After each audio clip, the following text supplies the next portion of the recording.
So when we're looking at these kind of problems or equations that have multiple fractions, my suggestion is if everything doesn't look like a fraction, put a 1 under it just so everything kind of looks uniform and the same. Then identify all your denominators. So I have a 1, a 3, a 6, a 2, and a 1. And remember, I stated that your lowest common denominator is either it is the bigger number of the denominators or a number bigger than that one. Just because this number is the biggest doesn't mean it is my denominator. I have to check it.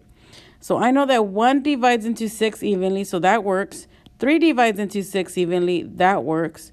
2 divides into 6 evenly, that works. So now that all of these 3 digits and divide into 6 evenly, that confirms that 6 is my lowest common denominator. Once I have confirmed that that is my lowest common denominator, I'm going to get that 6 and I'm going to multiply all my numerators, aka the top numbers, by 6. Once I do that, I'm going to reduce every single fraction, that top number, with my bottom highlighted number. Okay, that will get rid of the fractions. So now I know 1 goes into 6 times. So that one, this is just going to be 6 times that 2m. So I'm going to have 12m. 3 goes to itself once. 3 goes into 6 2 times. So now I have 2 times this 2m, which is positive 4m, plus 6 goes to itself once. 6 goes into itself once. So now I have 1 times that 19. That is 19. 2 divides into itself once. 2 goes into 6 3 times. Now we have 3 times this 1m. That is 3m. And 1 goes into 6 times. So 6 times 1 is positive 6. Once you have that, make sure you see, okay, this is my equal sign. I'm going to check if there is anything that I could combine on the left side and if there's anything I could combine on the right side. Combining is on the same side of the equal sign. Since these two have the same variable, I could combine them by adding its coefficients. So I'm going to add the 12 plus the 4, and that's going to give me 16m plus the 19 is equal to 3m plus 6. I want all my variables on one side and all my numbers on the other side. So I'm going to subtract 19 to the other side. So I'm going to subtract this 19 because now it goes away because I'm 0. And I'm going to put that 19 with the 6 because numbers go with numbers. And I'm going to have 16m is equal to 3m. 6 minus 19, they're different sign. So you're going to subtract and keep the sign of the bigger number. So now I know I'm going to have negative 13.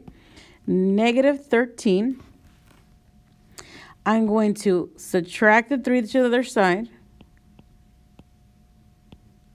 This becomes a 0. And now, again, different sign. You're going to subtract and keep the sign of the bigger number. So that's going to be positive 13. M is equal to negative 13. Divide both sides by 13. And we're going to get that M is equal to negative 1. Again, the first step that we're going to do is we're going to identify all our denominators. So we have a 3, a 4, a 9, another 3, and another 3. Since we have 3 3's, I only have to worry about these because these are the same. Again, I'm going to say, okay, my biggest number is 9. I think this might be my lowest common denominator, but I need to confirm it by checking. 3 divides into 9 evenly, yes. 4 divides into 9, no, it does not. So that means 9 cannot be my lowest common denominator. So it has to be a number bigger than this 9.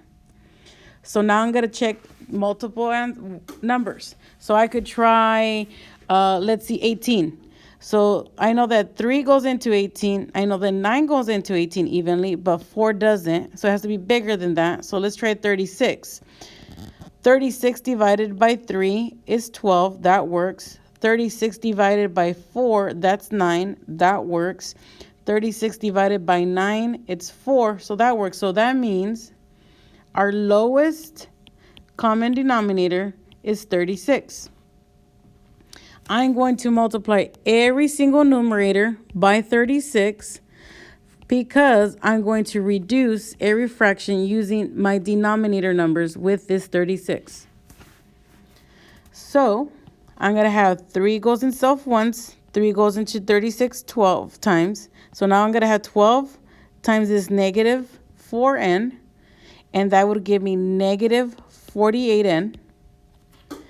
4 goes into itself once, and then 4 goes into 36 9 times. Now we have 9 times this negative 5n, and that's going to be negative 45n, is equal to 9 becomes a 1, and 36 divided by 9 is 4. So now we have 4 times this 14, which is 56.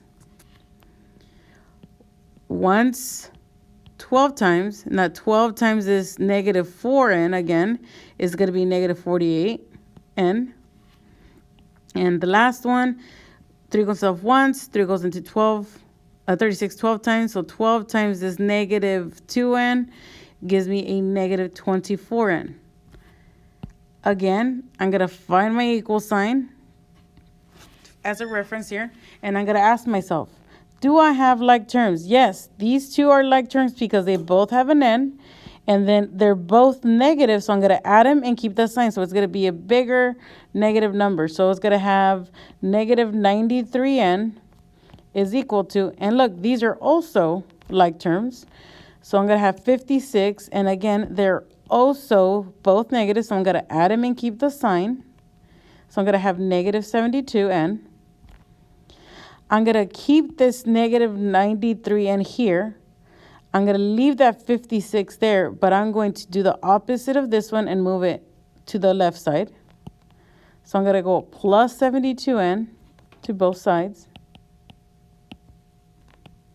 Negative 93 and positive 72, that means they have different signs. So you're going to subtract and keep the sign of the bigger number. Since 93 was bigger, I know my answer is going to be negative. So that's going to be negative 21n is equal to 56. Divide both sides by a negative 21.